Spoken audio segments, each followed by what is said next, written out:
welcome, fellow Earthlings, brothers and sisters of humanity. You're listening near and far to the other side of midnight.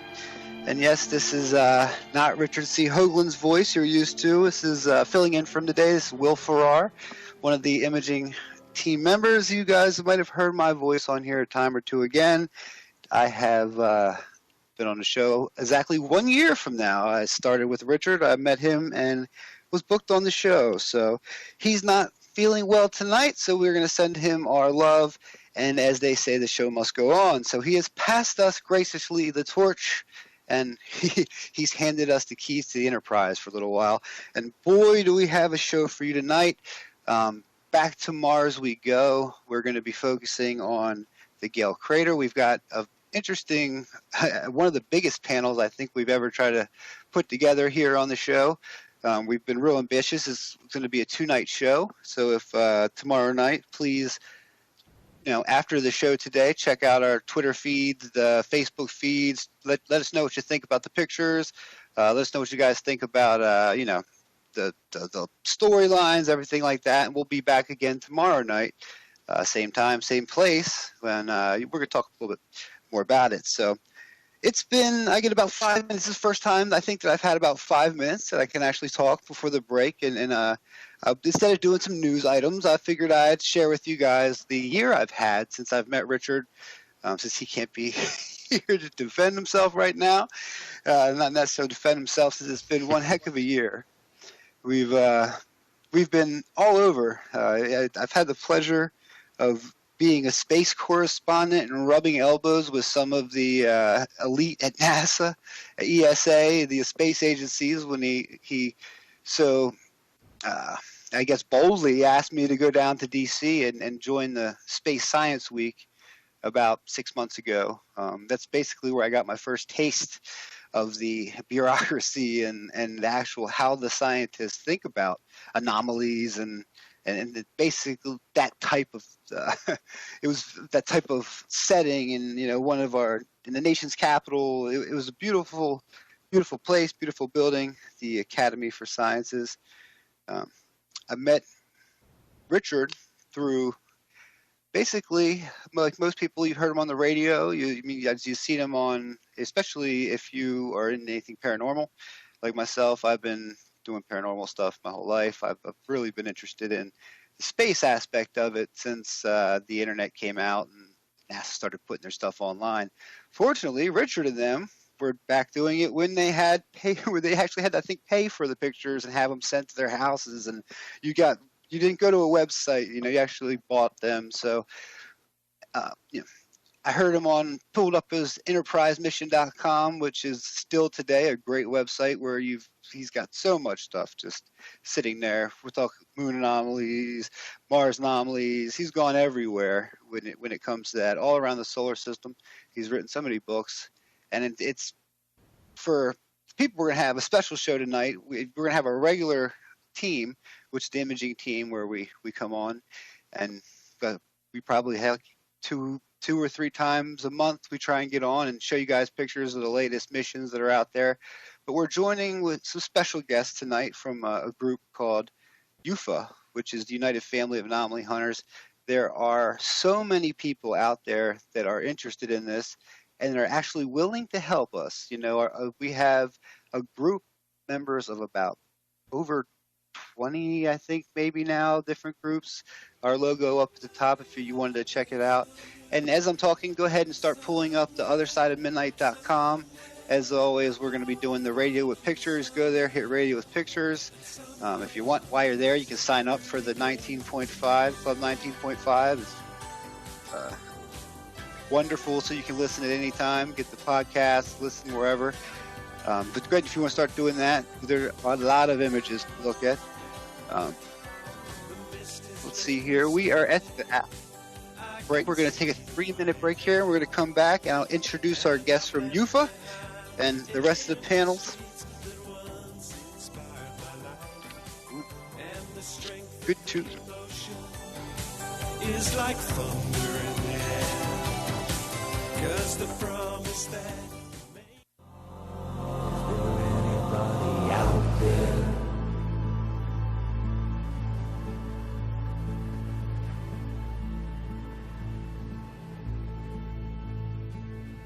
All right, welcome back to The Other Side of Midnight.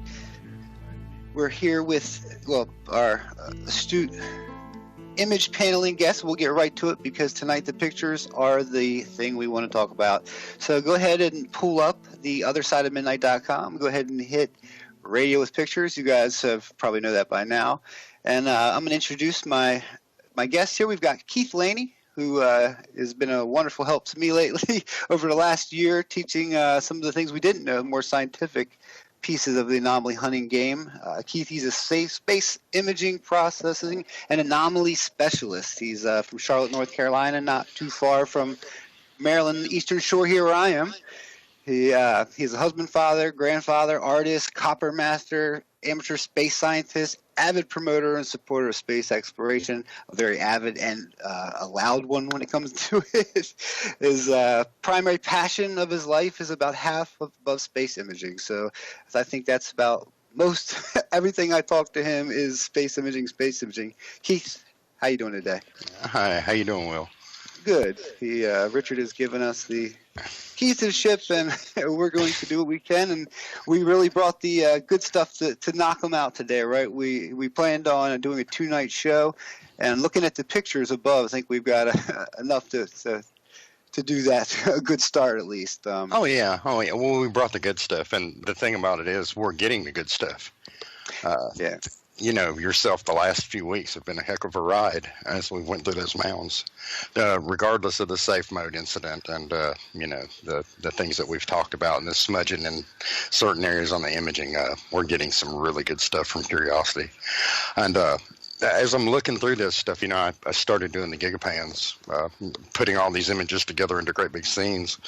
And gosh, as I'm doing it, I'm processing the individual images, and I can't help but notice all the stuff that's on it, all the statuary, and the place looks to me more like it makes sense as an archaeological site than a geological site. There's geology too there because it's been buried and exhumed by alien forces and sat there through ages and mass wasted and so forth. But if you look close enough, you can still see the artificiality that's everywhere. I mean, it's everywhere. They finally got the camera to a place where they couldn't point it anywhere without seeing something. And if you're looking at my items, you look down on Radio with Pictures at Keith's items, and you'll see my picture number 1. This is something I noticed. Go ahead and click on it, and it'll bring up the picture. It's a 3-panel picture. The image on the top is from SAW 1448. It's from the Gigapan from 1448. And the one in the lower left is from 1441. The one from 1441 is from a little bit further and from a side angle. And I noticed something that kind of looked like a soldier. It's in the wall. And it's kind of blurry since it's so far away. But I kind of hoped we would get closer to it. And if you look at the top image on 1448, they were right in front of it pretty much.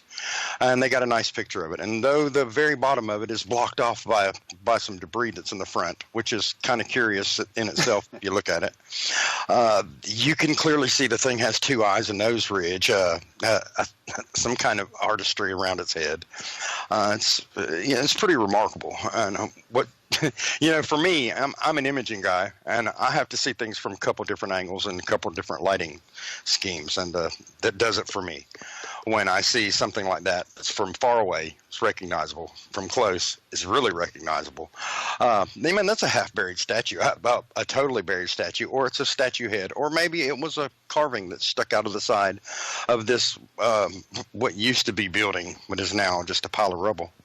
They really are. They're standing out now, especially when it comes to NASA. They're giving it. We've made it to the spot where we've been waiting to get to the whole time, watching the rover go. Now, as we are going to go up, as we've started kind of moving up, you're right. It seems like they can't point it anywhere without showing us. So Well, if you go into these gigapans, and they're so great because you can actually see the entire scene, and it gives you a sense of where you're at and how far you're looking, and a sense of scale when you're looking at them, and you can zoom into them. But when you do, it's not only the big stuff like this, but there's countless little things everywhere. The whole place has been shattered. How do you describe 1,000 pieces of art lining a ceremonial archaeological way that's been just shattered and thrown across the ground, buried up to its neck in mud, dried out and blown away over millennia. It looks just like what we would be seeing. And yeah, there's a really interesting geology around this place too, because you can see you can see all the layers where the persistent silt has stayed, but you also see areas on these images where this layer has been knocked away, and there's a whole different type of material underneath it. But let's move on, because we've got a whole lot to cover, and back out of that image and go back to Radio with Pictures. And for later perusal, if you look on that link, both of the gigapans that those images were taken from are on the bottom of that panel that the picture's on. So you can view that later. Now we go to image number 2 and click on it and bring it up. And this is recent. This one was on Fox News. This one's made its rounds. They have made it a nice habit of putting these incredibly anomalous things right out in the open and publishing them and saying, "Oh, look at the nice layers and look at the whatever." But if you look at this with a different eye, if you look at this as the eye of this being partially archaeology, you get to see different shapes. You get to recognize different things. And if you see the picture on the right is a face in Bayon Temple. Okay, I think it's in Cambodia. And it's very old. But of course it's not near as old as the one that's on the left, that's on Mars. If you see it there, it is a stone face that's sticking out of the side of this thing. And there's numerous other little art faces that are in the layers that are around it and under it. It's very devastated. You see it's kind of lopsided, sitting on its side. It's cracked, of course. It's incredibly beaten up. But this stuff happens to be sort of like on the southern side. It's kind of protected. But in our model, we had a tidal wave come out of the northeast. We had a lot of storm come out of the northeast and bury this place. And it would make sense the stuff that's on the western and the southern and western sides would be the most protected. This thing is at the very bottom of the mounds, facing Mount Sharp, and so it's pretty well protected. And as a result, you see on this uncovered corner, you see the statuary that's still there. I think it's just remarkable. It's just remarkable. But let's back out of this now. And once again, go back to Radio with Pictures, and the gigapan that this image was taken from, the Bayon, is right on the same panel with the image. Okay, the link down below. Yeah, the link down below will take you to the gigapan. Mm-hmm. Keith, let me stop you there. Let me go ahead and introduce the rest of the panel real quick. Keith is fired up today. He took the football right out of the thing. He took the handoff and went running up the gut. Let me just introduce the rest of the guys really fast. The pictures are amazing, and I think that's actually a good taste because I love the Earth comparisons for people to start thinking about as we go through this, because a lot of times we try to keep Earth and Mars separated in our heads, and when we give these things out because we don't really know what type of civilization they are. But as we've come to learn and feel, and I think most of us have gotten together, we feel it's a lot more close to home. So one of our other panelists is Andrew Currie. He's our resident artist here at Other Side of Midnight. I'm not sure where Richard found Mr. Andrew, but he is an amazing artist, and he has done at least 5, 6, 7, 8 pictures for us. Andrew, how are you doing today? Are you there with us? Yes, I am, Will. How are you? Oh, hello? Let's see if he's got Will? Hey, Andrew. Am I on? Yep. Okay, great. How are you, Will? Good. I see we having our Skype issues as always, so we've got you on the phone tied in. I'm doing all right. Let's say Richard's giving us the ship, and I just want to introduce everybody real quick. Next, we have Robert Harrison. He's Bob. He has been on the show forever. I know he's been anomaly hunting. He's across the pond, as they would say. He, as one of our other members from UFAH tonight, is on the other side of the country. It's amazing with this. We can all come to our terminals here and reach out and talk. How you doing tonight, Robert? I could give out your long bio here, but we're talking space. How are you? We got a good connection to you out there. How you doing? Fine, thanks, Will. All right, good deal. I want to refresh this because see if Thomas and the bios for them are on there.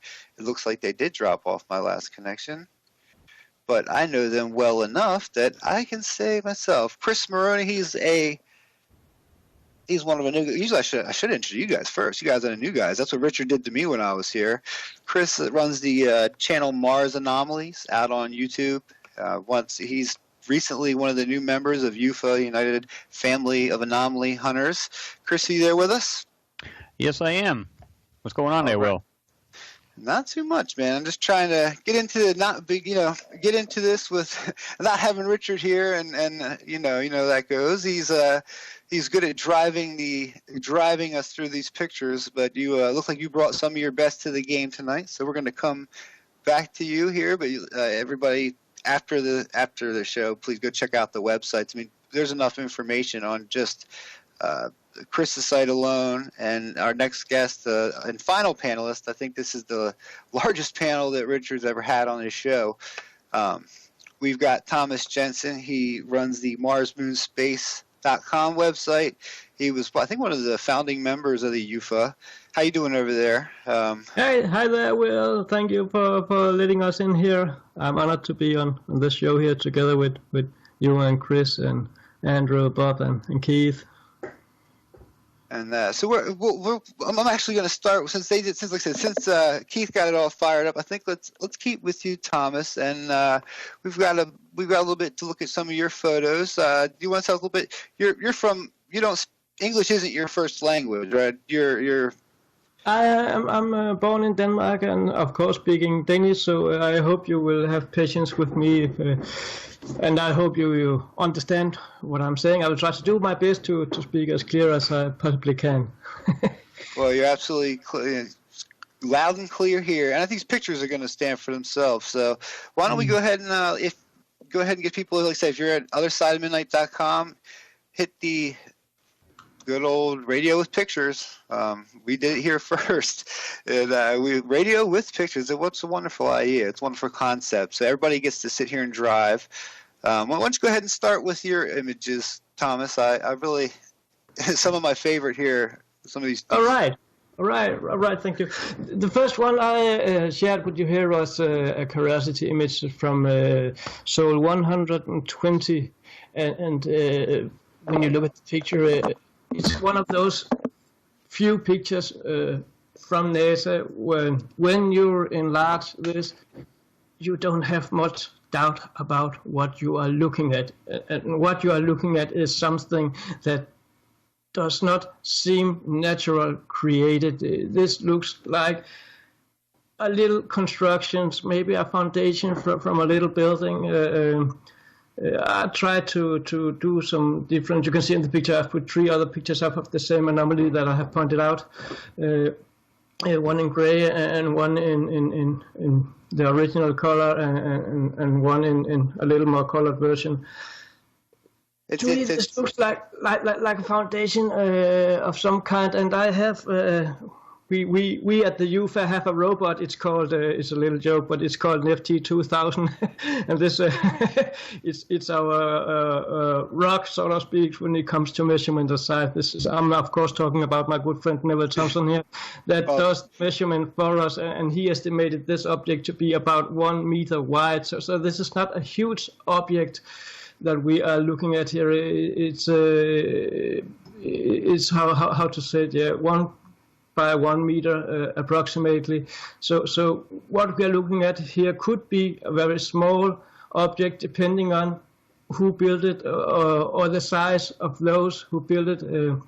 It could be a very small object, depending on what I just said about size. This is an awesome and a great picture, and I'm truly fascinated by it. And I have had so much feedback on this picture. I know it's been shared worldwide on the internet a little year ago also when I posted some of them the first time here. So I don't know what to add to it. I think this picture speaks for itself. That's really what we're trying to get here. These pictures that kind of speak, they're familiarized. If you look at it, and even if you go back to it, and a lot of people, with our channels, we're on What's Up in the Sky 37 is the YouTube channel of mine I run. We get a lot of people that are skeptics, and these are the type of pictures, and we're doing this and using a lot of the Earth comparisons today and tomorrow night, because we really want to show the familiarity. This looks like stuff here on, that you would just find randomly. This is a wonderful one. Looks like it's got you can tell there's shapes in it. I like how you've put it out 3 ways here. It's good. It's early in the mission. This was right when we got there, 120. How about let's go to your next one. I think that one stands for itself. So go ahead. This is absolutely one of my favorite. I don't think you need to say anything about it. Just have a look at it. You are looking at a cube, a almost perfectly shaped cube, laying on top of a rock. And don't tell me that if there is a god, then this god created the cubes and spread them around Mars just to confuse us when later arrives sometimes. Well, there's other stuff on this image too, Thomas. Yeah, It's sitting on a slab of metal. That could be a slab of metal sticking out of the ground that it's sitting on, and then right above it, about 2 inches above it, there is a statue head on the edge of the piece of rock there. It's very obvious to see, and that's the sort of thing that we find about this around the site. It's everywhere. I have to say, I have never said I was the first one to find this, but I'm saying I found some of this when I was doing my research, and of course, everything that we present had probably been spotted or seen by someone else before us, but we can't simply not know who, what, when, where, and why, so we are presenting what we are finding when we are doing our research. It's important to say. This was one of my favorites, absolutely. This one, it's hard to look at it and not see everything around it. The cube stands out in the whole. When this is actually pulled out, it's a fairly large image. I think this was one of the large mosaics that NASA had put out. But I mean, look to just straight left of the dead center of the cube. I mean, there's all sorts of geometry, and like Richard said, we're looking for geometry. Geometry. I mean, that the angles speak for themselves, and we get a lot of people. There are a lot of, you can go out and find rocks that are square here on Earth. You can find things. But the reason what's so important about this is that the rover has not traveled that long. And the other rovers that are on Mars as well. So, I mean, we're talking these anomalies are all in just this little space that we find. So it's the sheer number of them. Like Keith had said earlier when we started off, they can't, now where we are, they can't point the camera somewhere without, seeing one. So this was one of my favorite, Thomas. And like you said, too, a lot of people are looking at these images now. That's what I love about UFA and the family of people who actually look at this stuff and they post things and they ask questions, and it's like there's an awareness that's being brought together through everybody.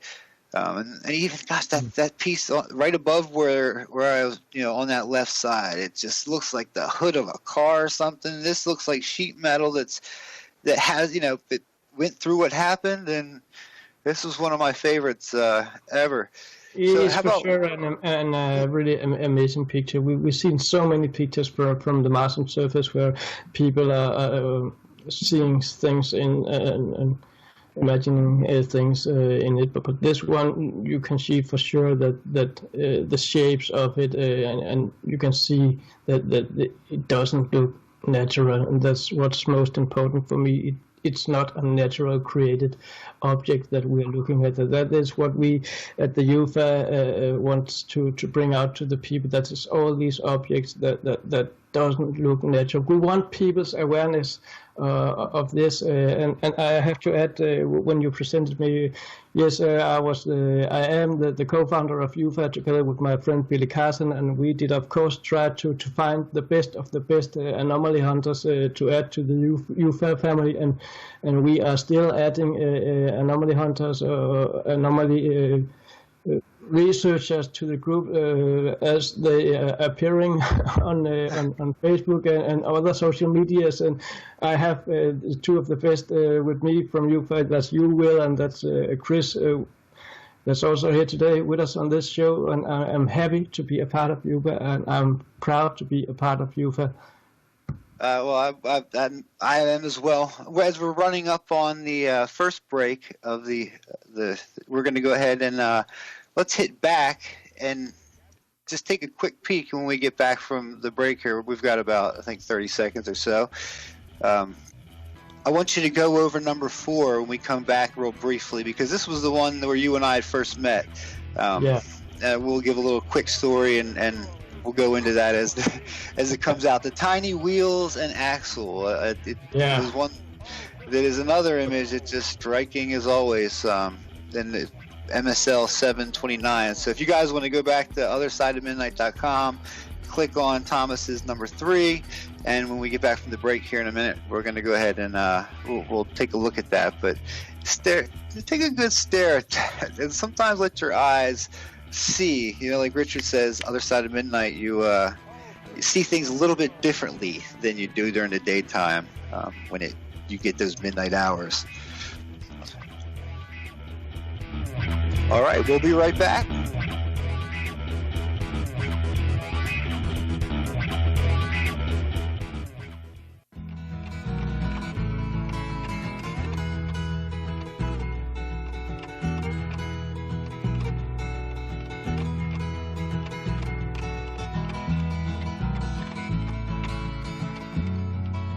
All right, we're back here on the Other Side of Midnight. We're talking with our imaging panel. Everybody out there, go to www.othersideofmidnight.com, and we're on Thomas's picture number 3. Thomas, why don't you take this away? Because I think this is when we first met. This picture came out. It looks like the wheels and axle is what this one's called, or what we had called it at the time. Tell us about this one. Yeah, just a little correction. On the website here, the Other Side of Midnight, it's picture number 4, just to correct you so people know what we are talking about. I remember this one very clear, and it was actually one of my first enlargements I made when I started the Marksman Space Photozoom Club on Facebook. And the day I found that, I was sitting and looking at that, and I didn't have I was using some simple tools, Microsoft Photo or something. I can't even remember. It was a standard product on the computer, and I couldn't really get anything good out of it. But I managed to get a picture out, and what you're looking at is not the original picture that I made the first time. This is a much better one. But I saw this, what looks like a wheel and axle on this picture. I'm not saying that it is a wheel and an axle. I'm saying it looks like one. That's very important to add to this conversation. And I thought that was weird, and I posted it, and I really didn't think much about it. And then there went a day, and I had some comments, and then just suddenly Will saw this and say, "Hey, what a wonderful find! I'm gonna use that. Can I use that for What's Up in the Sky? .37? Yeah, of course," I said, and Will used it, and it was a blast. And I remember at the time you hadn't had your YouTube channel that long yet, so getting 15,000 views in 2 days was something you never tried before at that time. I remember you wrote to me, "God damn it, boy, go find some more anomalies. This is awesome." it drags you in, and it's what the reason we're doing these shows all the time and showing these to people is because we're trying to get the more general public involved in this, to see, because this goes to not only our history but our solar system's history. Mm-hmm. Whatever happened there, I mean, it's not hard once you really take the time and start looking to realize that there's a lot of intelligently made stuff just sitting on this planet. Mm-hmm. And it's not going to come from NASA. They just kind of drive on by it and take pictures of it, and I think they're leaving it for us to do the job here, and the pictures seem to tell themselves. So, Thomas, thank you so much. Hang on, we're going to keep you here, and we're going to open up the panel later. Kind of talk a little bit about some of these pictures, maybe even take a couple phone calls, see how it goes. Since we're going with the newbies, since we've got UFAH online, why don't we go Chris, my good pal Chris, who sent me a picture. I said at the What's Up in the Sky 37 page, and this is what's kind of neat about this whole thing is you end up getting friends from it. Let's see, if you go to othersideofmidnight.com, hit the when you're there, you can sign up for the 19.5 club, and for $5 a month, you can actually get this stuff 24/7 on demand. So don't forget to do that while you're there, and sign up for the Twitter feeds and the Facebook feeds, and talk about the shows, the images, ask questions, things like that, because we all look at these, especially us on Facebook. So, Chris, why don't you go ahead and let's talk a little bit about your pictures, because you don't have many. You got 2 here that we can go over real fast, but they're in 3 different pictures because you've kind of laid it out for us. Why don't you take us to number 1?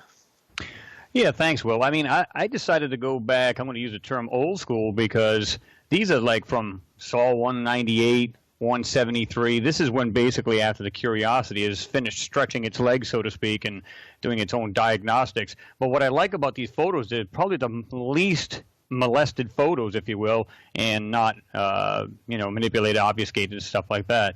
The first picture, number 1, and I've got them 1 through 5. If you look at this thing, just in the cluster, in the middle of these blocks, if you will, you can see what looks like a nice shaved radius stone facing the rover. You can see it's perfectly round in the front, where it has, if you go to the corner of it, it has actually a corner. It has a 90-degree angle, and then goes off to the back, has pretty much a smooth-out kind of corner. And then it's pretty much symmetrical other than the left corner of this thing. This rock is just insane, but what's really crazy about it, just to the right of that block that has that rounded face to it, it actually has another rock that looks like it accommodates that corner. I don't know if you can see that. And just above it to the left, it has what looks like a large stone or slab that has an arch kind of shape to it. And I've got the next picture I'm going to show in a second, and actually, circling these anomalies. And then this is just bizarre. I don't know if it's like a pareidolia thing, but on the left-hand side of it, looks like some kind of weird animal or something in 2D kind of carved into the stone. And again, I'll show you that in a second. And so that's just the 3 there. But then when you go all the way to the right, there's this cube sitting on what looks like a cube sitting on the very right corner next to that large boulder. It literally, the right-hand side of it literally goes down and curves downward, like going down into the dirt kind of thing. But if you look at that closely, you'll see what looks like a round disc, if you will. It's black. It's kind of dark, and it's like a disc on the side of it. So, and this is here's the thing. The powers that be want us to believe that there's nothing more than a cold, barren planet, and I think we know otherwise. I mean, there's just no way these are just natural formations, and so on and so forth. So I'm going to go over to photo number 2. So everybody wants to click on it. This is basically just basically circled and marked off the areas where I want people to really have a better look at. And it's a little bit more enhanced. But as you can see, that little, on the orange box, it looks like this little weird 2D animal has been carved. You can see its ears, its face. It looks like it's facing to the right. Again, that may be a pareidolia kind of thing, but it kind of looks like that to me. But the 2 blocks in the blue is really what got me. There's no way that these are just naturally occurring. You can see the corner on this thing. They almost look like a walkway, and you can see in the first picture. You could see the rover wheel mark, the part in the bottom left, and you can see these are about the size of what you'd probably have in your driveway or your walkway up to someone's home or something like that here on Earth. Yes. Well, see, that's very observant. I'm glad you mentioned that, because if people wanted to bounce back to 1, you can see now, again, you can see the tread marks from the wheel of the Curiosity rover. Now, the wheels are 20 inches high. Now, if you go, you can just Google it. Just Google Curiosity wheel, and you'll see some of these scientists and engineers that worked on it. They got their hand literally on the wheel. This thing, from tread to tread, and of course this could vary because some people got bigger fingers. It's about tread to tread is about the length of your thumb. So that rock, that radius rock, is about the size of your thumbnail. At least somewhere around that size. And I'm thinking to myself, what is that? Now, this red one, I got a huge question on. I don't know. I think that's been manipulated big time, because it looks like a face looking at you, kind of like if you turn your head to the right, it looks like an eye and a mouth, and it looks like it's looking right at you. but I honestly don't know what that is. But that cube there up on the right-hand corner, that yellow square, it has, if you look at this thing carefully again, look towards the back of it, the right corner on the back. It literally goes from that corner, goes over to the left, and it looks like it actually goes up around to accommodate that ring or disc on the side of that so-called block. I don't know what these are, but clearly this is not naturally occurring. I don't know about anybody else, but I'm just seeing intelligently made stuff, and this is what we need to understand. It's, the powers to be, whoever's manipulating these photos, they're trying to obfuscate a lot of these things out. This is the reason why I went to the old school stuff, because of this. And this one, the next one, number 3, and everybody can click on that. This one gets more and more bizarre. I wish I had the Gigapan, because Neville Thompson had done this one here. And these are approximately 25 to 30 feet away from the Curiosity rover. In the Gigapan, you can see the turret at the end of the arm of the Curiosity, and you can see these things are way off in the distance, okay? But when you look at these things, I just looked at, now, let me just make this clear. This was done by, this is what got my attention years ago as well. Now, Will, you're one of the guys that prompted me want to do my videos, so props to you for that. As well as Richard himself, But, what's funny, when you look at these pictures, I was watching this guy, and I'm saying, Michael Witter from the YouTube, Michael Witter, he's from the UK, but he had done this originally. You can see what in this big yellow box, there's this little box. It's silver at the end of it and has this weird design, almost like a teardrop, but horizontally, and it goes bigger on one side and then narrows out at the other. But he mentioned, this is what's great, he mentioned that it's next to this rock, and I'm going, wait a minute, I've never seen a rock that was transparent on one end. I don't know if you can see that, but you'll see it better in the next photo. It almost looks like you can see right through it, like it's been carved out like a handle or something along those lines. Well, you can see that rock, that so-called rock, has definitely been scribbled out. You can see it. Whatever that is, they totally had taken it out. And you can see that box that's under it, or just to the side of it, it's black on the side of it. So it's silver on the end and black on the end. He's the one that brought that to mind. I'm going, whoa, what is that? But this is what made me want to jump on this photo. When you go directly 12 o'clock from that so-called rock with that transparent end, it looks like it has this weird hood. Almost like, like we get the jet engines today where they're all circular, completely circular. This looks like a hood over like a jet engine. And I'm going, wait a minute, come on now.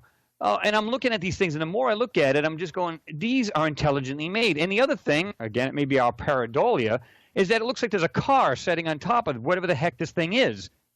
I mean, it just looks like it has that kind of shape to it. I'm not saying it is. It just has that kind of shape. That's one thing that I like to tell people. On the beginning of my videos, I always put "I see what I see, you see what you see." Exactly. It's more of the overall.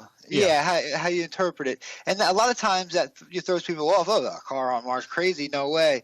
That's just the shape we're looking at here, and it wouldn't be too crazy if we did have a civilization up there that was capable of, producing. Who knows what their technology was? The planet is so destroyed. So that's what a lot of the new stuff and the old stuff here is wonderful. Let's go back and check out you've got this a little bit. I want to see this up close. You've got this a little bit more up close, right? Let's go back to the. Well, while we're still on this page on number 3, that round circle thing right there. If you look at it, it's like they totally took out whatever this object was. But what's really funny, look at you can see like what looks like a little black, white, and like it has black and white. It looks like a wheel underneath it. It's just, or it's part of an object, and it just has that weird appearance to it. So yeah, let's go to number 4, which is a little bit more zoomed in. I got rid of more of that orange color. And my God, when you look at this thing, there's no way that these are just naturally occurring objects. And this gets more and more bizarre. If you were to really enhance this where that box is, you can see that box a little clearer now, right? You can see that where it has that design on the very end of it, that silver piece, and then the black, and then you've got this other white design on the side of it. That rock that's transparent on the right end of it. Yeah, come on now. And that little piece I was just saying about in that round circle, it has this what looks like almost like a wheel sticking out of the bottom of it, but yet it looks like a rock. I mean, what? So, and that hood is the thing that stood out for me. That was just really crazy. But go to the next one here, number 5, and I've got it all outlined so people can see exactly what I'm seeing here. And And if you want, you can always bounce back. This is my last photo. So if you want to look at it and go back to the last one, it looks like this thing has, you can go back to the original. You can see that blue area where I put in what looks like something else sitting next to these larger pieces. Well, when I say larger compared to it, rather, it looks like it has these weird mechanisms on it. Whatever this thing is, clearly they're not, this is not intelligent, you know, it's not just naturally occurring, I should say. So yeah, I mean, hold on, let me go back to this. Go back to number 4, and now you can go back and forth to 4 as well as 5 and see what I'm talking about. And here's the kicker, Will. This is what's really crazy. It's the same size as the stuff that I showed you in the prior picture, the number 1 picture. It's 25 to 30 feet away, and they're so tiny that you could barely see them. But yet they had this separate photo showing these things up close. Well, you've seen it in number 3.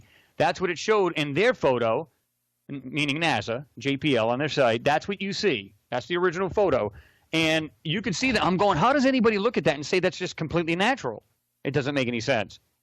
I think that the conditioning of so many, just like Fox News over the last week has been running these pictures that are now coming down. Keith had showed when we first started.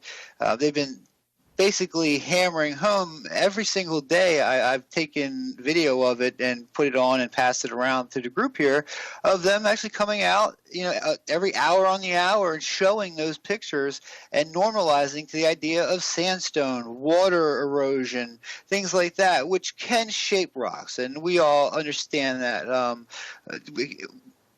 The forces can shape the rocks, but when you get so many in you know, so many pictures, and it's so easy to find. It's like I invite people to go out there and please, you know, join these groups, come into them, start looking in these pictures, especially the gigapans that are out there. Neville Thompson has almost every single one done, and you could sit for days in it. So, Chris, thank you for bringing those in. If you want to sit here, and we'll keep you on for any questions you have, or like I said, if anybody has anything they want to say about any of those two, go ahead and speak up. You know, we don't, everybody's being so quiet all of a sudden.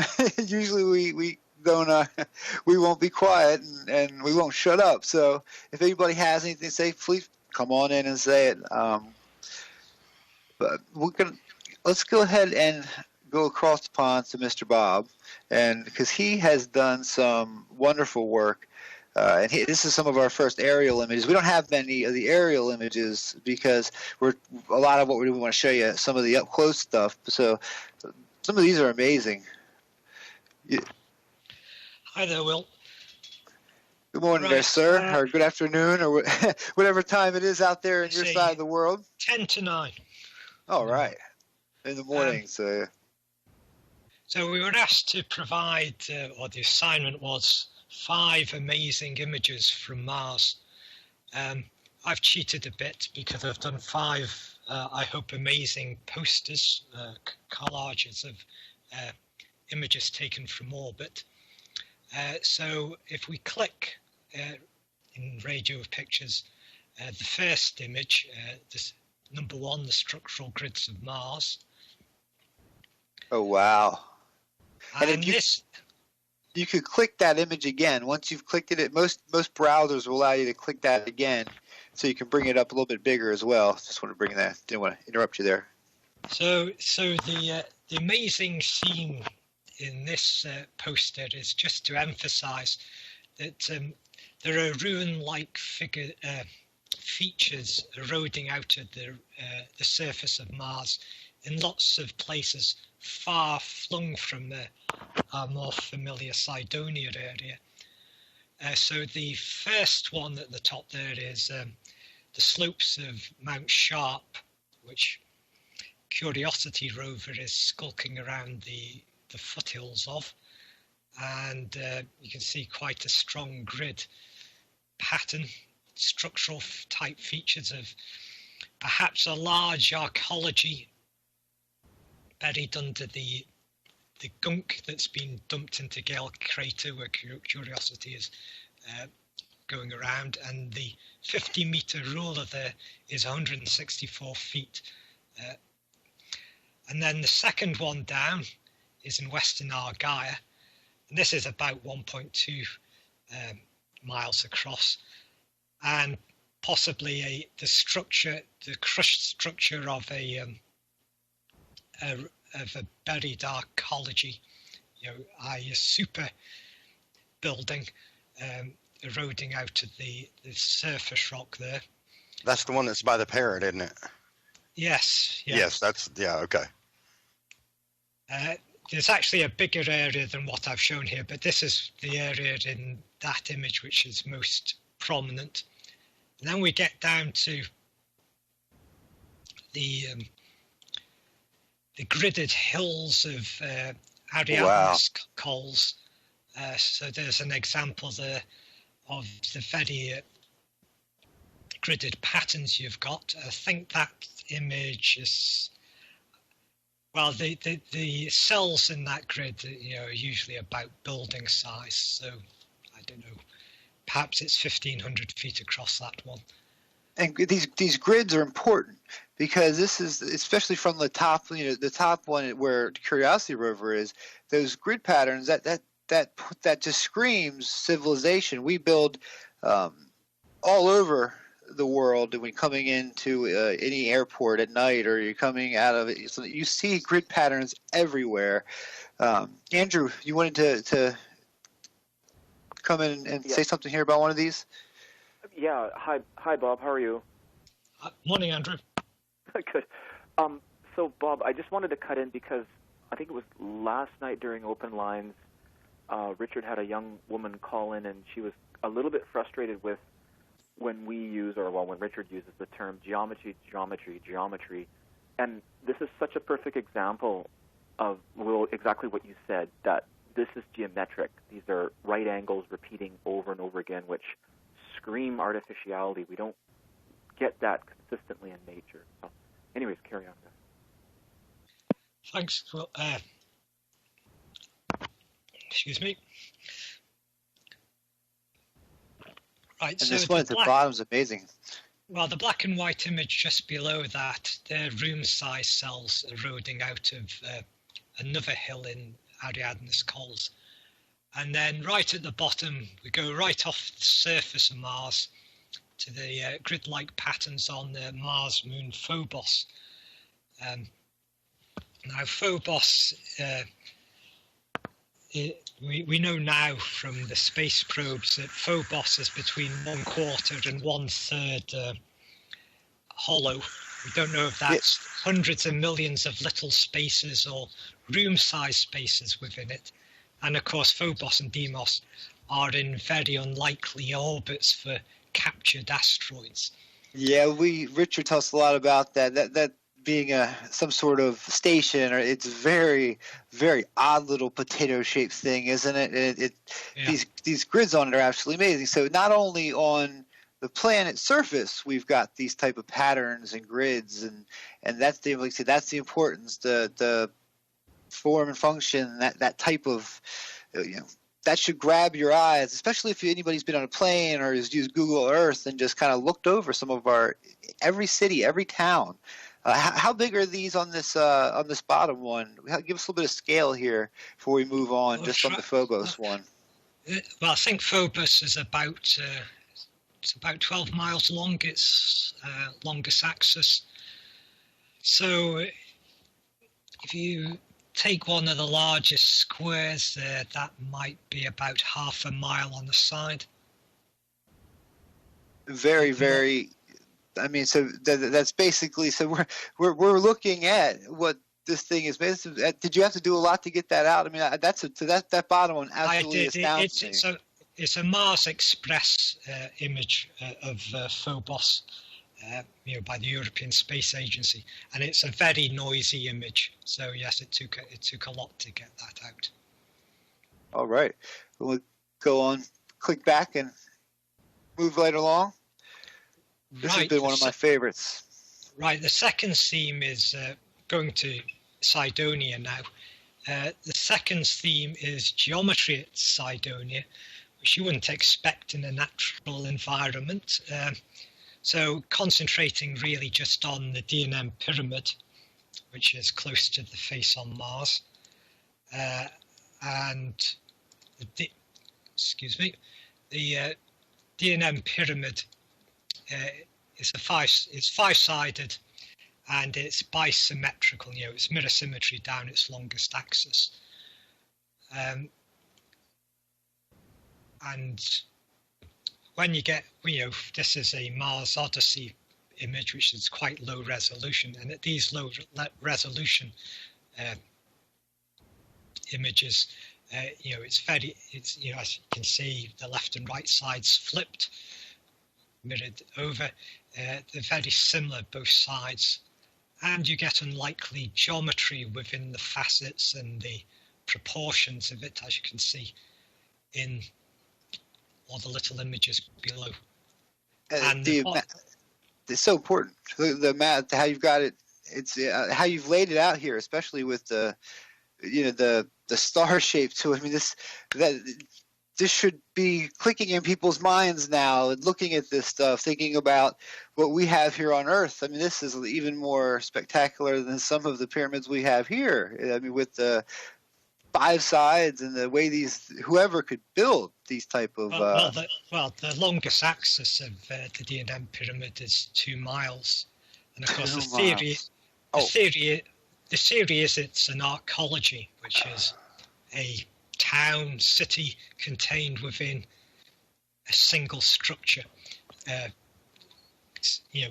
hermetically sealed from the outside world, although in a great it's lots of collapses and erosion, and very ruined as we find it today.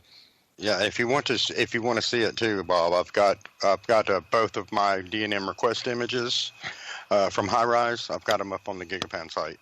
Just look on my gallery. They're right there. Yeah, they're in full. You can zoom right in. You can see everything, and they are wonderful. Right. If we click out of that. And go to number 3. And the third amazing theme is that what we've identified as possible arcologies in Cydonia, that at high resolution their surfaces seem to be eroded grids, so structure again, idea of perhaps eating into the rooms of like an archaeological site, nature eroding away into we're going to go ahead here and pause quickly for a station identification. This is the quick one. We'll be back in 30 seconds, and we'll get back to the DNM that Bob has so wonderfully laid out for us. She smiled at me.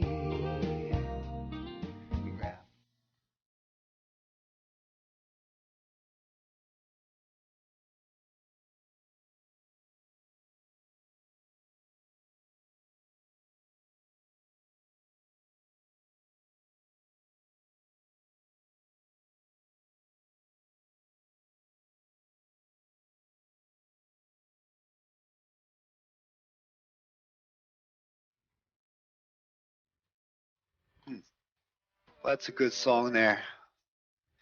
Thank you for taking that and getting my Pink Floyd in there. As we wishing that Richard C. Hoagland was with us tonight. If you're just joining us, it's the second hour. We've already gone through an hour of images, and we still have a lot to get to tonight. This is going to be a 2-night show. Hopefully Richard will be feeling better tomorrow, and we can talk a little bit more about the whole philosophy behind this type of why we're trying to show this and why we're putting now emphasis on really the structure. And let's go ahead and go to the DNM, and it's like I said, that perfect song there. Thank you, Carlos. That was wonderful. First, everybody go back to othersideofmidnight.com. If you are not there, we are on Bob's picture number 3, I believe, evidence, ruined structure grids, and the DNM in Cydonia. Right, so as saying before the break, these are some of the examples of what seems to be eroding archaeology in what would be a real mega structure of a building.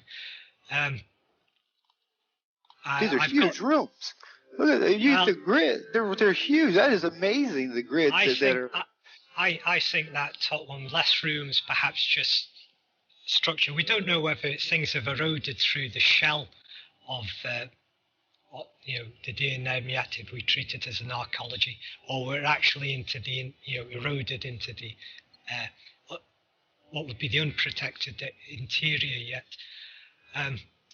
So anyway, sorry. That's a very good point there. Yeah, it's absolutely because we don't know. We don't know what it's made of either. You know, whether it'd be stone or it'd be some whatever accident took it out and washed so much of Mars away has left us what we see now, and we want that to get there to see this. This is where we would go to find the libraries that Richard always talks about. Sorry there, Bob. Go ahead. Yeah. I'm starting to get excited now. Even more. So I suspect if we had more of the MR, the Mars Reconnaissance Observer, really good imagery of a lot of the suspected archaeologies at Cydonia, they would show more of this kind of stuff that we're seeing on the DNM. They've been quite slow at imaging Cydonia, so we wait and hope. So if we go to back to radio with pictures and click number 4. You think they would have that slow?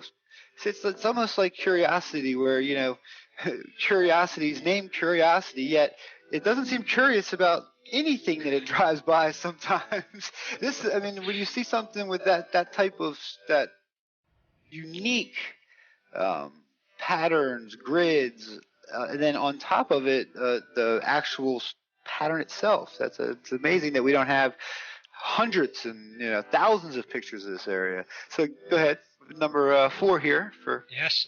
So this one is around examples of where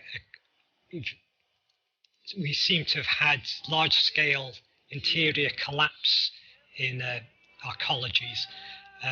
So the ecologies have imploded into a hollow interior. So there's 2 types of collapse things going on, where there's the centre of hills seem to have slumped inwards. So we've got a feature I call the island fort at the top. Haven't got all of that in high res. Give 1 second there, Bob. Let me cut you off. We'll be right back. Got some Paul McCartney for you going into our break. Live and let die.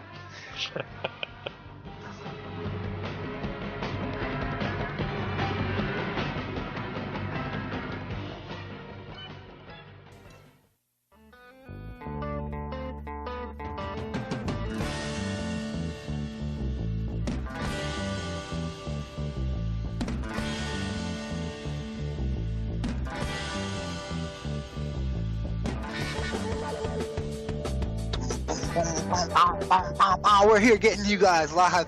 We are having the good stuff tonight. I hope you're enjoying it so far. If you are on the other side of midnight.com, and we are with Bob. He is giving us the DNM up close here, and then we're going to go ahead and move along to some of the more up close. But we are on image number 4. If you click other side of radio with pictures, go down to Bob's items if you are there or not. And once you click it again, because and a lot of people don't understand. I'm an IT guy, so some of your best zoom you can get out of your browser. So when you're looking at some of these pictures later on or now, if you hit the view button on the top of your browser and go to zoom and hit zoom in, or a lot of them it's command plus, you can get really good resolution out of some of these without even putting them into Photoshop. But go ahead, Bob. Let's finish looking at this. These, because these look they look like buildings at one time that you might have housed huge amounts of people. I mean, we're trying to show people that it's just similar to what we build here on Earth. On a much bigger scale. Much bigger, yeah.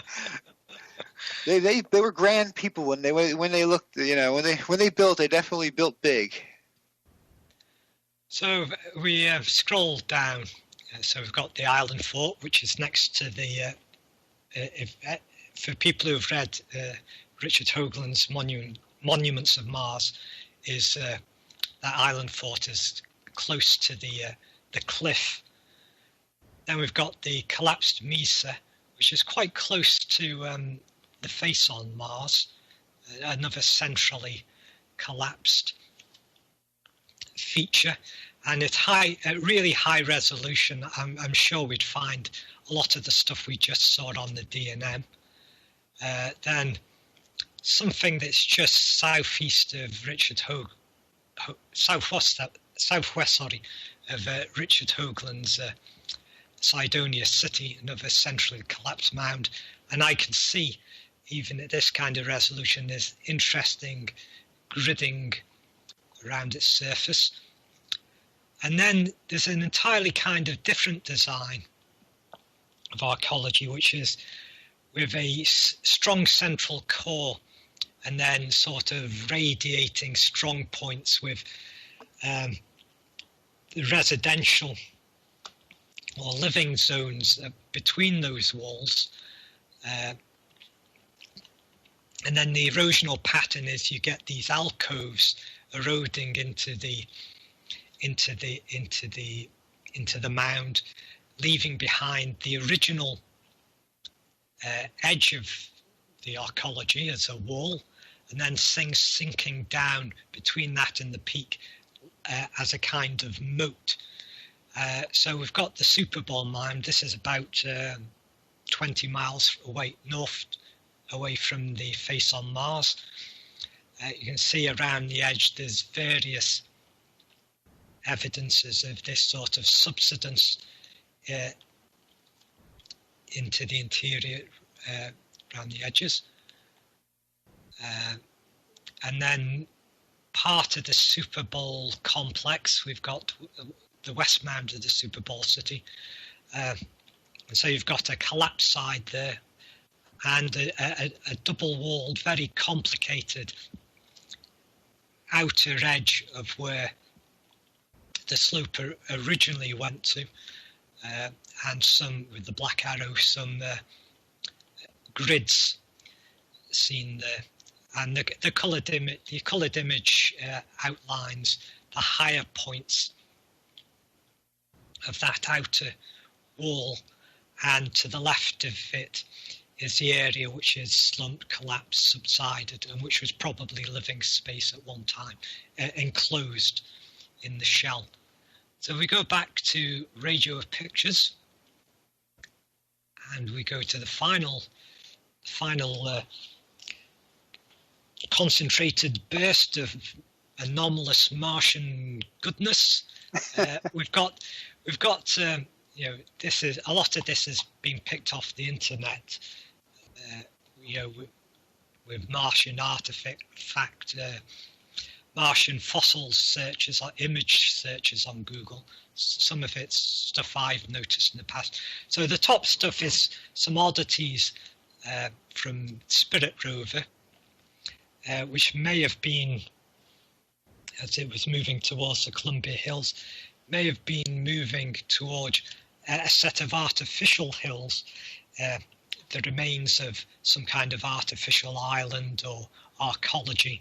And the western side of that, which Spirit rover was moving through, seems to have been spilled out, torn aside, perhaps a flood flowing into, trying to think of the name, Gustav crater. So, a strange fretted hole in that top weird object, a skull-like object just below it, although it might be broken part of some kind of mechanism. Something that's like corroded, rusted metal of something, a part of it. There's actually a hole that goes through that in a few places. So if you think of something like, as though this is small, if you think of something like an engine block, which is full of holes and very complicated, this could have been part of something metallic at one time and very complicated too. But what kind of part of a machine it would make in its uncorroded state, I wouldn't know. I've got one oddity from Opportunity rover, which spiral. It's interesting here. Yes, well, it's as you can see, it's like I don't know, sort of the person who found this thinks it's possibly splayed out trunk of a crinoid type life form, without the tendrils. So you've got like discs splayed out there that might have been on top of each one at one time. The other sort of odd thing in Opportunity pictures, of course, the blueberries, which are blue metallic-looking little balls, lots of them, which may be a mineral concretion, although they're all the same size. And there's a bigger thing they found, which are completely round as well. They call the sphericals, which are shells, basically the hollow. Where they've been broken, they've been mostly filled in with earth, but hard exterior, soft interior, which is probably packed dust from the wind, but haven't shown them there. So although oddity pictures haven't got as many oddities, Opportunity pictures haven't got as many oddities, it is another mission that's to just show them. And then we have Curiosity rover, which falls over them all over the place, like what NASA called its fossil femur thigh bone, which Keith has shown in a little image he sent us all. Is very similar to a kangaroo's thigh bone. Isn't it? It is. Although absolutely. This would be a small animal, perhaps like a small dog if it is a thigh bone. And then we have what some people thought might be a fossilized backbone of some strange creature, but which could equally be machinery. Yeah. We've got that in the high resolution below. Which you're going to show us soon, Will. Yeah. And then very close to that, there's other sort of strange things which could be parts of vertebrae, or again, corroded remains of some kind of machinery. And I've added something right at the bottom from Spirit. It's creepy looking, whatever it is. Some people think it's the fossil skull of a very, very small, lizard or rodent-type creature. It is small, if it was a mammal, it would be the pygmy shrew, I think. But it could be another kind. It could actually just be an alien kind of shell. Because Gale Crater was full of water at one time.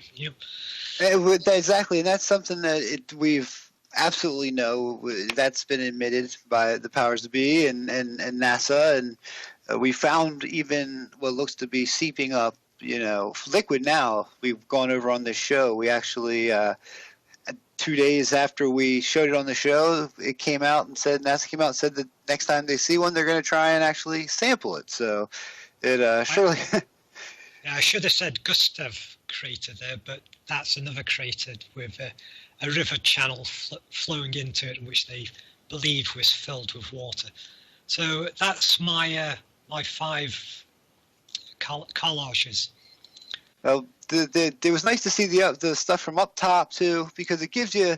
We're trying to give a overall view to people. Like I said, it's a lot of people just look at this stuff and see rocks. So so sometimes you really can't. You got to give them a little bit of everything. So it's more of an overall feel, that you would expect to see fossils, and especially if there was water, you would expect to see small animal bones and things like that. So this absolutely goes along with the theory that Mars had life on it at one time. Whether it currently does, I'm not sure.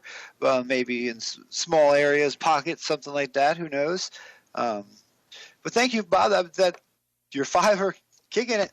It seems like we've got, like I said, I told everybody to bring the ones that are going to punch people in the face. So I think we've got, maybe we'll do mine. It's weird. I'm actually running the show here. I'll wait to do mine until later. How about Andrew? You've got some interesting stuff here where you've got some comparisons with Earth. And this is really where we can start tying the stuff together, where Richard really wants to tie the philosophy and stuff together tomorrow. You want to go next, Richard? Or Andrew? Sure, Richard. Yeah, right. Hey, Will. Here I am. Can you hear me okay?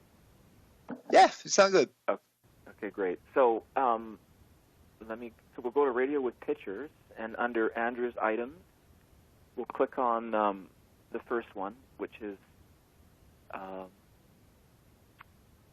AC Mounds Masonry. So what I did is I looked at, if you click on it a little closer, you can get to the raw NASA image. And what I did is I sort of bracketed out an area and then pulled out, well, basically played with the contrast. And then essentially I just compared it to a Roman ruin, doing very similar things, just bracketing out an area of the masonry and just put them side by side. And this got a lot of reaction on the sort of social media sites, actually through your guys' United family of anomaly hunters.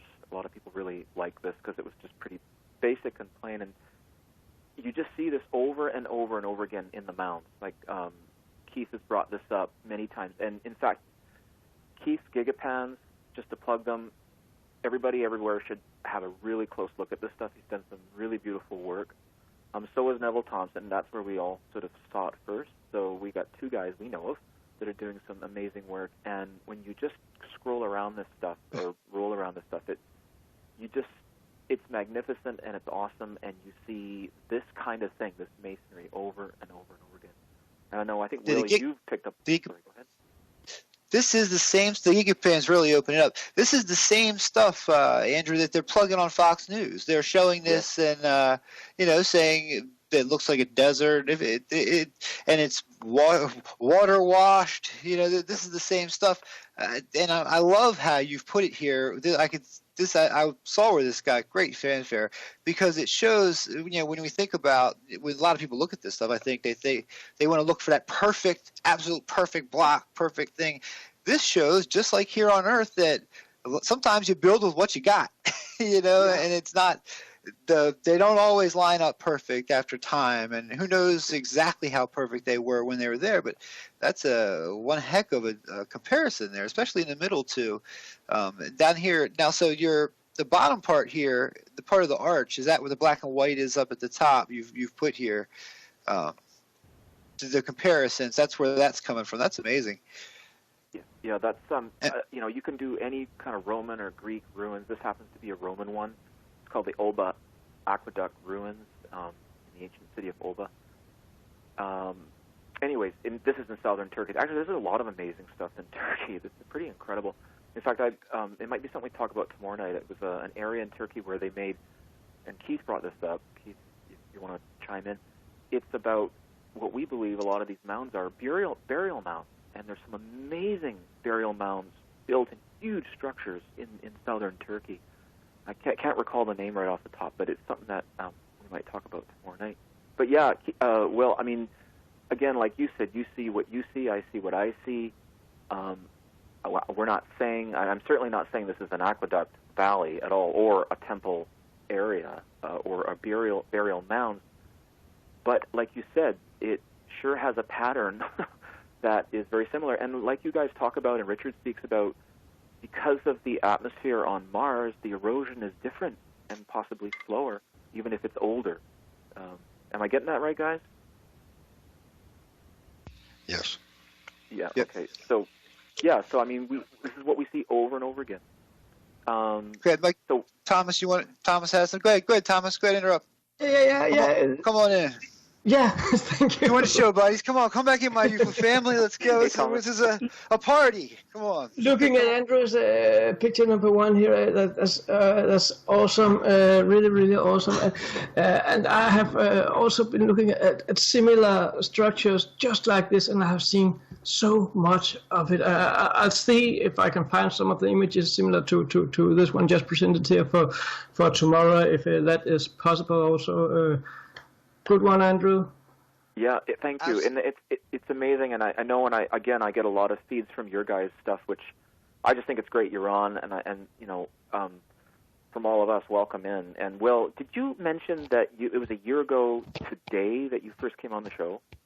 Yeah, it actually was. It was a year ago today that it happened to stumble upon and end up in this group. It was wow. We did the Cirrus / it was Bob, I think, a couple of us. So what a coincidence that and then to be asked to host. It's really been an honor for the year and a learning experience, which has been great because it's being with Keith and Richard have the real scientific background behind it, whereas a lot of us just get interested into this stuff because it looks like stuff that we see here. It's anomalous and it's addicting. Look at you. You're an artist and you're now getting pictures and putting them up here. You've got the bug.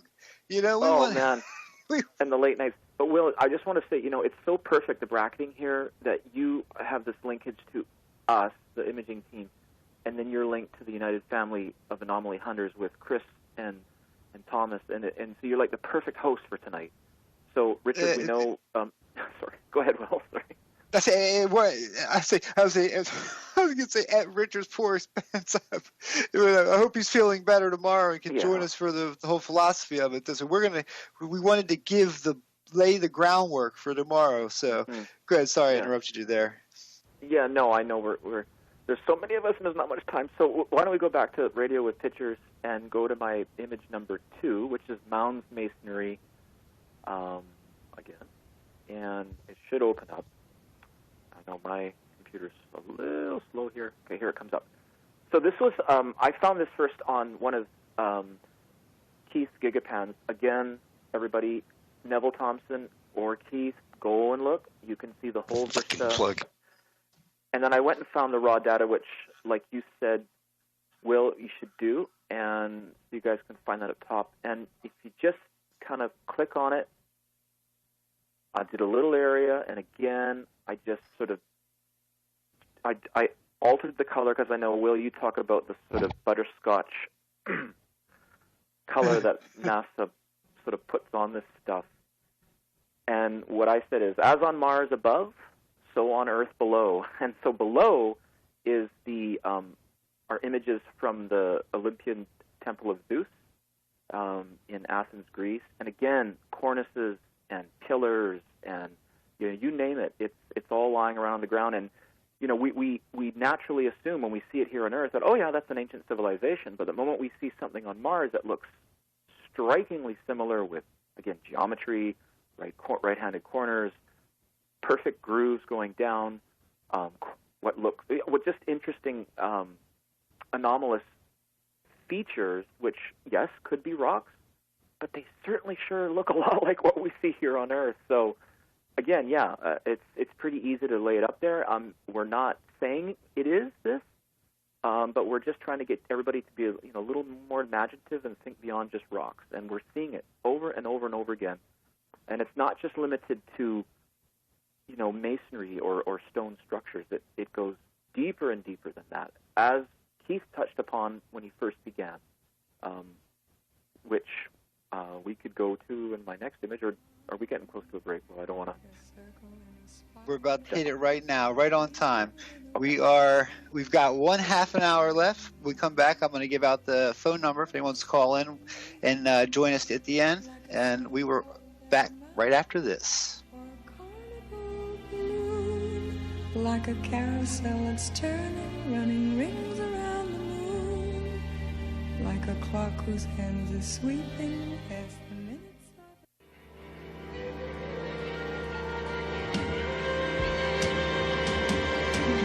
This is ground control to Major Tom. You've really made the grade.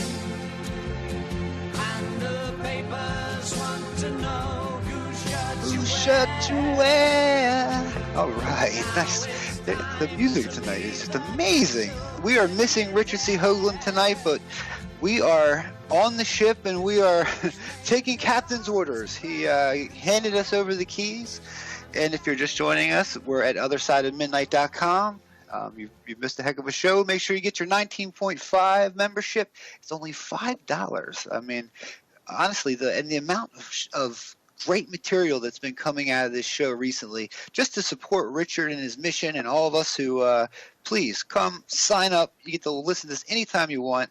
And let's continue on. And also check out the Twitter feeds, check out the Facebook feeds, just to help start sharing, liking. That's what the UFAH is about. It's all about sharing what we find with each other and bringing more people in. I see that we've made basically a new Mars file out of Andrew. Andrew went and he is now putting imaging out. We took an artist, and it doesn't take long till you get the bug basically. So we got to let me give you out the number real quick, just in case anybody wants to call in. It is 909-888-5222. Once again, that's 909-888-5222. And we've got a caller. That's our buddy Darren. He always calls in when we're doing imaging shows. You want to put him through? I think I'm here. Hey, buddy. How you doing? Doing good. Nice talking to you. You're doing a good job. Yeah. I want to talk to thank you. Thomas. Is Thomas still there? I am here, yes. I love the pictures you posted. I was wondering how you decided to, when you grade in the little building. What do you mean, sorry? On the right side of the gray part. It's kind of hard to see in the regular picture. Which number are you talking about? You're talking about number one. His first, yes. Yes. And sorry, once again, can you give me the question again? I just love that picture, and I was going to ask you about what's below it and to the right. What's below it and to the right?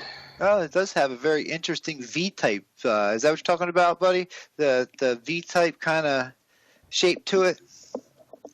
Yeah, it's weird looking down there. It's kind of round and geometric. Anyways, I just wanted, I'm sure you've seen it before. We have seen so much, and there is so much on this panorama image. This one is from the MSL 120. This is the picture you're looking at here is from the PDS catalog, but originally I found it on the NASA PIA 16700, I believe the number is, and that's a big panorama image. And if you go look at that, you will find hundreds of anomalies on that picture, and this is just one in many. I'm not sure exactly. I know which one you are talking about here. The one you grade in, it's gray so that we can see it. Yeah. And below and to the right, there's like a little dome-looking thing and a bunch of weird stuff. But I was going to ask, how did you do the graying? I mean, is that a computer picking up on the color, or did you actually paint that in? No, I'm sitting manually and adding that gray color to point out what I am looking at or what I am seeing. And the one you see just below it is the original, just enlarged. It's untouched. Yeah, cool. It's really cool. I would have missed it, probably. Thank you very much. It's absolutely one of my favorite images. Thanks for touching base, man. It's good to hear from you. Yeah. All right. Thanks, guys. No problem. All right. So, Andrew, did he have anything else here? Because I know, you got one more down there. We got to check this last one out from Andrew. We still got a little bit of time, and then we'll go ahead and let Keith have his football back. Yes. So, if you go back to Radio with Pictures and click on number 3, Mound's Faces, and click on that, and up will come another NASA raw image from the Curiosity rover. Again, I first found... New images. These are the new images. They are amazing. Everybody's got to check these gigapans out. I mean, this is why they're putting it on Fox News, because it's no longer... They're either conditioning people to not look at it or just trying to dismiss it totally, but people are going to start seeing that this has got to have some artificiality to it. Sorry to cut you off there, buddy, but look, this is cool. Look at the two comparisons between there. It's a little fuzzy. And it was something that I noticed. I mean, it could be a trick of light and shadow, and like Keith said, it'd be nice to come from different angles, but if you kind of scroll down in the area that I've boxed off, you can sort of see something that looks really extraordinary. One thing I noticed, Will, and this is something I notice over and over again, is that ever so often in some of these images, there is this weird, like, webbing thing going on. It's like the images that are actually in some areas in the NASA photography, it looks like some sort of something has been put over top of the images, and you can sort of see that in this. But what I did is I sort of sucked the color out, and I brought up, it just reminded me of Michelangelo's Moses, and with even if you scroll right down, you can kind of see a side-by-side comparison of Michelangelo's Moses, and with Moses' horns, which is a whole story behind that, and then this supposedly a rock that with a protrusion in the forehead. So, and like where Keith started with, where he's saying that we're seeing sculpture on the side of these mounds. I mean, you can find this over and over and over again. And so there's what I found. So that's my presentation for tonight. All right, we have made an anomaly hunter out of it really does become a addicting thing. You're up in the middle of the night looking at pictures. Chris on his page, he talks a lot about the filters. If you anybody out there wants to see some really good videos about the filtering done by NASA, and I think he's got some wonderful ideas about it. Check out the Mars Anomalies, on YouTube. Chris does some great stuff with that. Can I add a little thing to Andrew's picture here? Absolutely. That's it's just one word, and that's wow. Oh, thanks. That is an amazing picture. It's not even processed as we normally do to make it more clear. It's just enhanced and untouched, so to speak. That's I haven't seen that one before. That's a really great picture that deserve some attention. So let's see what we can do with that picture here later today, Andrew. Thank you. And that's the whole fun about the group. Let's see what we can do. Let's put it out and see, get everybody's opinions about it. It's that's why people come join us. Join the groups. Come talk in the forums. There's so many places now that we gather, and you can come find them all through UFAH.space. Then there's so many of our websites that do this. So, Andrew, that's awesome. Thanks, man. All right. So let's go back. We've got about 20 more minutes left in the show. I've got one that I wanted to go over, and I will go ahead and go over it first here before I give Keith the football back, since he took it from me at the beginning of the show. Under mine, if you go to Will's items and click on number 7, this one has gotten me. This is a Opportunity rover image. It's amazing. We've got 2, 3. We've had more than that rovers that have actually made it to Mars and pictured it. This was one that's outside of the Victoria crater, and maybe Keith can even chime in on this. Anybody else wants to do these things off in the distance? I mean, they don't look like they're too far. You don't see them in the high-rise image of it, or at least the context image that comes from the Victoria crater that's out there, but they're evenly spaced. If you take if you were to take a ruler, and I've done it before, and I should have done it for the picture, and go from the right side of and count off, 1, 2, 3, 4. They're not the same exact. Like, it's not a carbon copy, but whatever they are, they seem to be laid out. It's almost like a convoy running up the road or something like that, and got clicked off. Caravan, Will.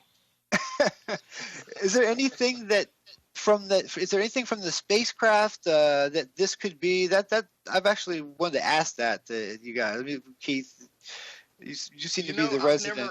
I've never looked for those on the spacecraft, though. I've been aware of those since the image came out. It's very strange, very odd. So maybe that's something that bears looking at. We need to look at those. And this is Gusev, correct? No, that's Opportunity. So this is in Meridiani. So, I mean, I'm sure there's imagery of it. I'm sure it's out there too. I'd be so interested to see if we can actually find that there. So I'm going to give you your football back, and you can go ahead and take off with the last couple of your shots. We had started with 1 and 2 earlier today, which are amazing pictures. The number 2, the more I've sat and stared at it, it's been on my the left side staring at me through the whole show on one of my monitors. The more and more I look over there, I'm like, man, that is just... Will, if you look on the right side, from the right side of his face, it's on the left side from our point of view, has an eyeball in it. If you zoom in on the gigapan, and I did a gigapan of this area that is almost like a 6 times enlargement, because these are really good images, and so they can bear it. We're talking number 2. Number 2 for everybody. Let's pull it up one more time. For number 2, just for people who haven't looked at it, the comparisons. I'm very excited we got these on. Yeah, and I had to search through Bayonne to find a face that looked like the one that, you know what I mean, with the sort of, elongated bottom part of the face, and I had to kind of search to find one. But in Bayonne, there are many of them, and they're all on these. Could you imagine that? This thing on Mars may have looked very much like this thing in Cambodia at one time. Before the catastrophe and the eons went by. Yeah, that's what a lot of people got to understand too. We're talking about time that has gone by, a lot of time. We're not exactly sure how much. A lot of us have our own theories about it. I think that's something that a lot of people come up with as they start doing it. First, I was thinking millions of years, then hundreds of thousands of years. Because some of the stuff looks much different, much newer than the other, and a lot of that I'm attributing now as I learn more, as over the year. This stuff has been, I think, above the silt, the nastiness. It didn't actually get caught up down in the muck of. So we call it. It's a joke over at the What's Up in the Sky 37 channel. We call it Uncle Jake's junkyard that we sent Curiosity to, because Uncle Jake's got a little bit of everything there. You can if you look hard enough, you can find it. And granted, a lot of people, that's easy to do, and when you're looking for things, but at this scale, this much, these so many of them. So let's go ahead and check out your number 3. This thing is pretty cool too. Number 3 was something we saw. I mean, we saw this when Curiosity first rounded the bend and looked at the mounds from a little distance. And it had a safe mode. And shut off for 10 days. Yeah. Well, we saw this thing. This was that spiky looking thing that was on the end of the first mound. It became known as the triangle, and everybody wanted to get a good look at it. And we did. They pulled the rover right up in front of it and looked right up at it. Okay. And that's on one of my gigapans also. It's on the link there. But if you click on that image, it's image number 3. It'll bring this triangle up and put it in your face. And we all sat. Andrew, you can attest to this. If Richard was here, he could attest to this. We all sat in email conversation and emailed this thing back and forth looking at it. And you're thinking, that is something. There's something there. We couldn't place what it was. We all looked at it and scratched our head and knew there was something special about it, but nobody could really place what it was. And, a couple weeks went by, and I dug it back up out of my stuff when I was doing the gigapan of this area. And I got a real close look at it individually, and it popped. And it's actually a scene that's in bas relief on the front of this frieze. And if you look on the image, you'll see I've kind of watercolored over the scene that is depicted in there. And once you see it in this manner, it's impossible to see it any other way, even with no color or anything on it. And the coloring is just a visual aid. I'm not saying by any means this is exactly what's there, because, any artist can look at it. Do we have Cynthia's work on this? I know all of our artists have been working on this thing, and I just preliminarily done this, and I'm not an artist, I'm an imager. But this is what that scene shows. And you see the guy in the headdress facing towards the left, and then the weird looking kind of alien guy that's sitting on I don't know what he's sitting on. But I mean, if you scroll down on this image and you look at the scene that's from Mesoamerica, that's a Mayan artwork there. If you look at this, you'll see some very stark similarities between the scene that's on this frieze and the scene that's on this frieze that's from South America. Which will tie in to tomorrow's show for sure. Some of the similarities between the works we're finding now, especially where we are now. Thomas, you had something you want to add to this? Yeah, this is an awesome picture, and you've done a really great job, Keith. It's really, really great. I've seen a lot of pictures from the triangle. My friend Neville Thompson also did a really, really, really clear gigapan on this one, and I was amazed to see how clear these pictures actually can be when we are used to sitting and work with the images from NASA and then get one like this. This is really, really awesome.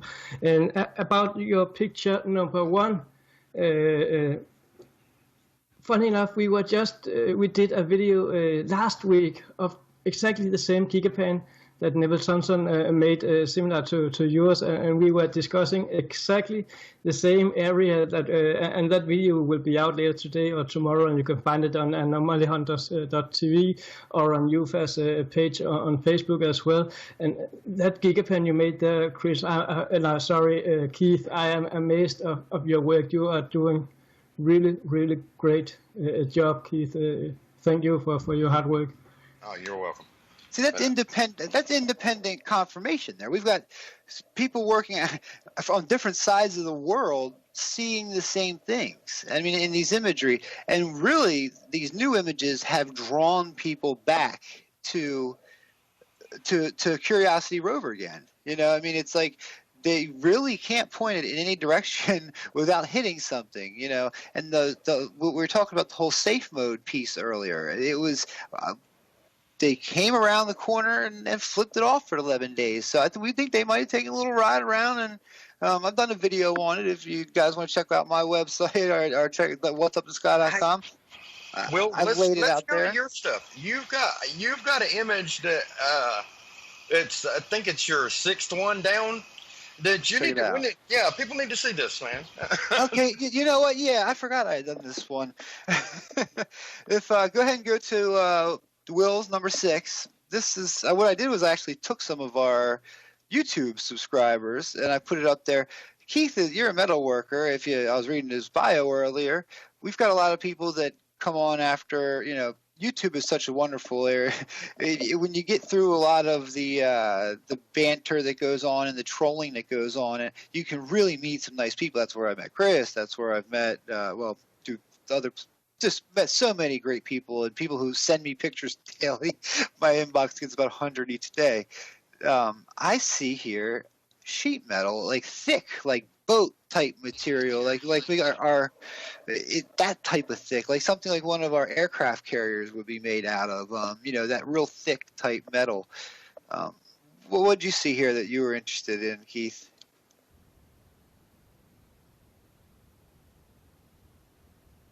Oh, we lost him. Anybody else? Anyone at a time? I'm here. I'm sorry about that. I muted and had to unmute.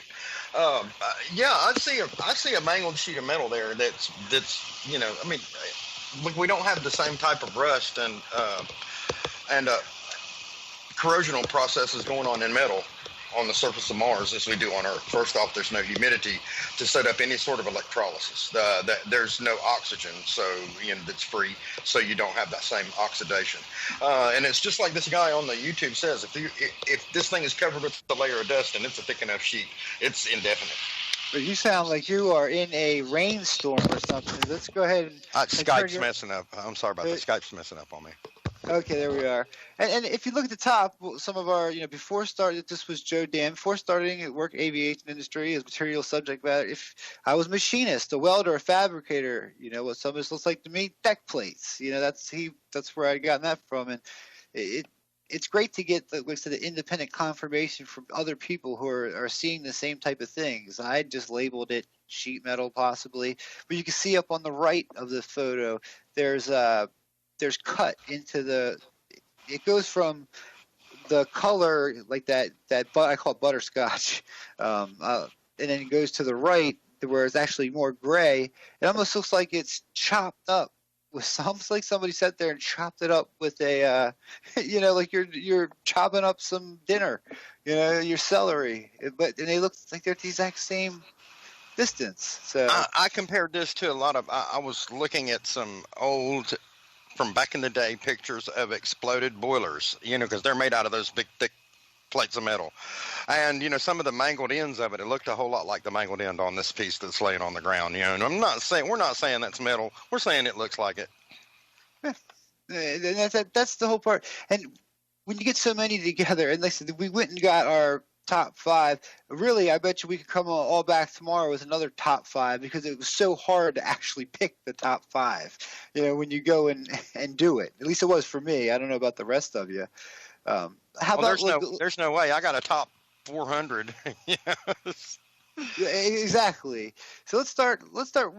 I can't believe. Look at the time's going by. We've got a caller. Let's go ahead and take it.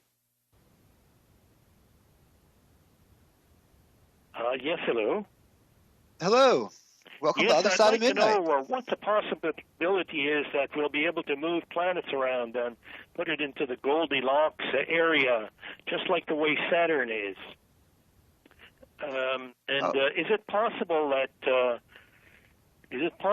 Venus actually was an offshoot of the Sun, and the reason that's why it's still so bloody hot? And would it not be possible to move it to where Pluto is, and move Pluto to where Venus is, so that this, whatever it is on Pluto, will melt and probably form another good planet? Well, anything in the future, we in the model that Richard has, I know. Hear you, but in the model that Richard has, there's a he says that the previous civilizations were able to move planets and move things around. Well, if you look here at Earth, we've got a moon that's absolutely perfect. So there's always that possibility out there. What was your name? I didn't catch your name there at the beginning. Yeah, Randolph from Montreal. Oh, Randolph from Montreal, Canada. God, it's a wonderful place up there. I've been always wanting to go up there. Anything in I said this is why we need to fund people like Dave Dissler and really Elon Musk, these people who are going to really take us into the future. I think that's our hope. I really do. And it's not going to be the government. It's going to be us, or who fund this stuff and come up with the technology to bring it there. And I do hope that's our future, that we can manipulate. Would say that I hope we're very careful if our ancestors ever get there, or not our ancestors, if our future people. So thank you for calling in. Okay, By the time we got about 4 minutes left. How about final closing thoughts, and we'll just go around from, Chris, how about you? You want to start off, and we'll go back to our UFA guys. Well, just very quickly, I believe that we're seeing both. I think we're seeing more modern anomalies as well as the ancient. I mean, it's no different than here on Earth. You've got everything from the Mayans, Egyptians, so on and so forth, and then you've got all of the modern stuff we have today. So I think we're seeing a little bit of both, if you will. And this is the reason why we're seeing some incredible anomalies on some of these photos. It's just mind-blowing, Go ahead and plug your websites. Where can we find you? Well, we have a hub site for all of the UFA members. It's anomalyhunters.tv, and this has all of the, like I said, all the anomaly hunters, and there's more being added as days go by. And you can click on any one of us, and it'll not only show you the YouTube videos, it's usually the latest ones too, and then you can also has a Facebook link as well. So, I'm glad you asked, because there's a lot of people that don't do social sites. They don't do Facebook. So if they go on there, they'll be able to see these, and it'll actually link them directly. So if they don't have their own Facebook page or what have you, they can either watch the videos and still jump right to the Facebook to that particular link. So yeah. You can check us out there, or UFAH, UFAH, I believe it's .com. Correct me if I'm wrong. Space. I'm sorry, space. Okay. So you got the two sites. You can jump on either one, and it'll link you to all kinds of fantastic anomalies. All right. Actually, we don't really have time to go back around to everybody. Thomas, why don't you go ahead and plug MarsMoonSpace.com. I want to give my UFA guys who haven't been here with us before a chance to close it out. Closing remarks. Go for it. First of all, I want to say thank you for having us here. That was really, really awesome. And you can follow us and find our stuff, as Chris just said, on the UFAH page on Facebook. And for those of you that doesn't have Facebook, as Chris just said, anomalyhunters.tv. I don't know what else to add to the conversation today. We've seen some amazing pictures, really, really amazing, and the guys here are amazing guys. I'm honored to be between these people here today. It's a shame Richard couldn't be here. I hope he will be here tomorrow, and that's about it for me. And you can... Yeah, we all want to wish Richard a speedy recovery, and hopefully he'll be back with us tomorrow. Night's show is going to be followed up. We're going to start talking a little bit more about the philosophy of this stuff. But we said we wanted to lay out the groundwork to show you where we're going, or where we can go, really, is because hopefully, like I do, you feel a connection to Mars. I've always felt a connection. Now, when I